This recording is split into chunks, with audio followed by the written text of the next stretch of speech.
Hello everyone, good evening সবাইকে। আর আমাদের এখানে ঠান্ডা অনেকটাই পড়েছে, কিন্তু এদের দুজনকে দেখলে মনে হবে না ঠান্ডা পড়েছে।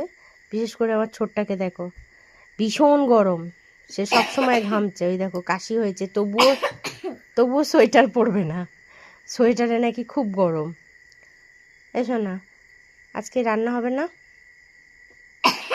রান্না হবে না কেন? জানি না, বাইরে থেকে খাবার আসবে। দেখছি তাই হবে। আজকে বাইরে থেকে খাবার আসবে আমাদের বাড়িতে। মামাম কি খাবে? রুটি আর ছোলার ডাল। ওরে বাবা, রুটি আর ছোলার ডাল। মামাম ছোলার ডালটা খেতে খুব ভালোবাসে, আর তরকার ডিমের ভুজিয়া। থেকেও। আর সোহিনী খেতে ভালোবাসে তরকা। আর ডিমের ভুজিয়া। ডিমের ভুজিয়া আমি বাড়িতে বানিয়ে দেবো। আর তরকা। না, তরকা খেতে ভালো। হ্যাঁ, তরকা। তরকা খাবে না। তার থেকে ভালো বাবা রুটি আনুক আর আমি আলুর তরকারি বানাই।